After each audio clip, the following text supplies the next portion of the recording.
இந்த pipe line வந்து குளித்துறையிலிருந்து கூடங்குளம் வரை போகக்கூடிய குடிநீர் குழாய் பொலிமுக துவாரம் வழியாக செல்வதால் எங்களுடைய வாழ்வாதாரங்கள் இது டேமேஜ் ஆகி அந்த பாலம் கம்பி தரைப்பாலம் டேமேஜ் ஆகி எங்களுக்கு கடல் சீற்றம் வரும்போது வள்ளம் கட்டுமரம் இது வழியாக போகும்போது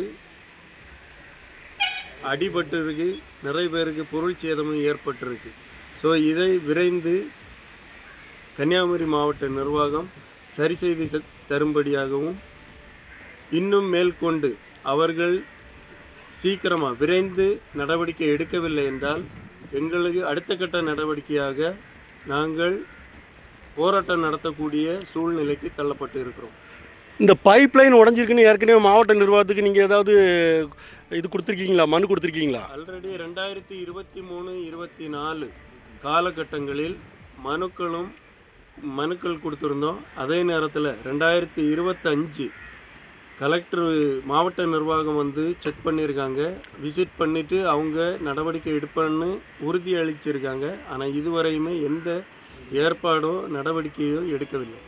கன்னியாகுமரி மாவட்டத்தில் மணக்குடி கிராமம், மணக்குடி கீழ மணக்குடி இணைப்பு பாலம் போட்டிருந்தாங்க.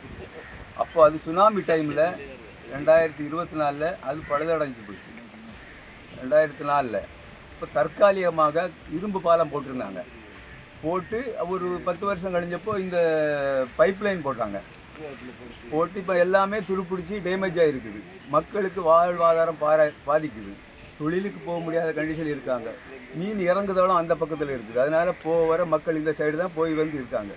இப்போது தொழிலுக்கு போக முடியாத கண்டிஷன் இருக்காங்க. நீங்கள் இந்த பாலத்தை நாங்கள் பல முறை கவர்மெண்ட்டுக்கு முறையிட்டாச்சு. அவங்க எடுப்பான்னு சொல்லி 2025 ஜனவரியில் அவங்க எழுத்து மூலமாக தந்திருக்காங்க. தந்தி இதுவரைக்கும் எடுக்கலை. 25 முடிய போகுது, எந்த நடவடிக்கையும் எடுக்கவில்லை. இப்போ அது உடஞ்சி 3 வாட்டி உடஞ்சாச்சு. அது அந்த பைப் லைன் 2 வாட்டி நாங்கள் சரி பண்ண விட்டு தடுத்தோம். அப்போ அவங்க சொன்னாங்க இதை சரி பண்ணுறோம், நாங்கள் வந்து திரும்ப அதெல்லாம் பாலத்தெல்லாம் எடுத்துருவோம்னு சொன்னாங்க. இதை சரி பண்ணி தரலன்னா அடுத்த கட்ட நடவடிக்கை என்னவா இருக்கும்? போராட்டமாக இருக்கும். அடுத்த கட்ட நடவடிக்கை நீங்கள் இதை கூடிய விரைவில் சரி பண்ணி தரவில்லைன்னா அடுத்த கட்டம் இது மேலும் பெரிய போராட்டமாக அமைவதற்கு வாய்ப்பு இருக்கிறது.